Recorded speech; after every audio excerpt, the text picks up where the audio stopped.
की बड़ी टिप्पणी, मुस्लिम महिलाएं पति से ले सकती हैं गुजारा भत्ता, यह कोई दान नहीं, मुस्लिम महिलाओं का है अधिकार।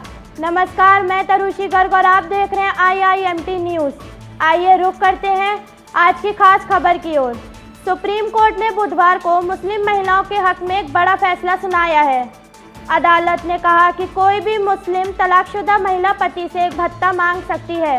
इसके लिए महिलाएं CRPC की धारा 125 के तहत याचिका दायर कर सकती हैं।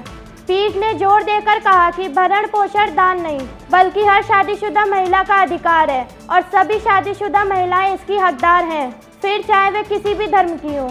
न्यायपीठ ने कहा, मुस्लिम महिला तलाक पर अधिकारों का संरक्षण अधिनियम 1986 को CRPC की धारा 125 के धर्मनिरपेक्ष और धर्म तटस्थ प्रावधान पर तरजीह नहीं दी जाएगी। जस्टिस BV नागरत्ना और जस्टिस ऑगस्टीन जॉर्ज मसीह ने फैसला सुनाते हुए कहा कि मुस्लिम महिला भरण पोषण के लिए कानूनी अधिकार का इस्तेमाल कर सकती हैं।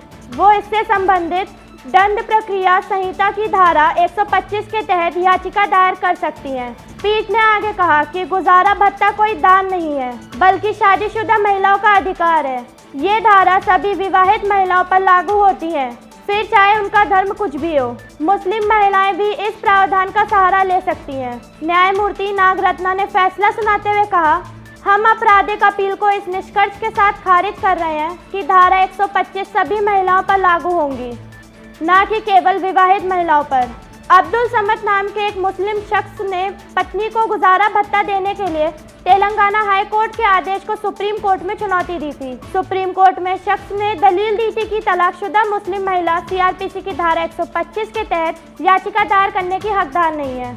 महिला को मुस्लिम महिला अधिनियम 1986 अधिनियम के प्रावधानों के तहत ही चलना होगा। ऐसे में कोर्ट के सामने सवाल था कि इस केस में मुस्लिम महिला अधिनियम 1986 को प्राथमिकता मिलनी चाहिए या CRPC की धारा 125 को।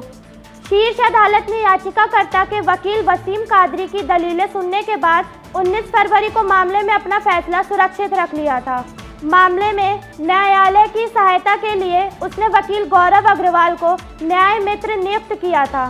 कादरी ने दलील दी थी कि CRPC की धारा 125 के मुकाबले 1986 का कानून मुस्लिम महिलाओं के लिए ज़्यादा फायदेमंद है। तेलंगाना उच्च न्यायालय ने 13 दिसंबर 2023 को समद की पत्नी को अंतरिम गुजारे भत्ते के भुगतान के संबंध में परिवार अदालत के फैसले पर रोक नहीं लगाई थी। हालांकि उसने गुजारा भत्ता की राशि प्रति माह 20,000 रुपये से घटाकर 10,000 कर दी थी, जिसका भुगतान याचिका दाखिल करने की तिथि से किया जाना था। समद ने उच्च न्यायालय में दलील दी थी कि दंपति ने 2017 में पर्सनल लॉ के अनुसार तलाक ले लिया था और उसके पास तलाक प्रमाण पत्र भी है, लेकिन परिवार अदालत ने इस पर विचार नहीं किया और उसे पत्नी को अंतरिम गुजारा भत्ता देने का आदेश जारी कर दिया। उच्च न्यायालय से कोई राहत न मिलने पर समद ने उच्चतम न्यायालय का रुख किया था। CRPC की धारा 125 में पत्नी, संतान और माता पिता के भरण पोषण को लेकर विस्तार से जानकारी दी गई है। इस धारा के अनुसार पति, पिता या बच्चों पर आश्रित पत्नी, माँ बाप या बच्चे गुजारे भत्ते का दावा केवल तभी कर सकते हैं जब उनके पास आजीविका का कोई और साधन उपलब्ध नहीं हो। ये थी मुस्लिम महिलाओं के अधिकार से जुड़ी खास खबर। ऐसी और बड़ी खबरों को जानने के लिए देखते रहिए IIMT न्यूज़।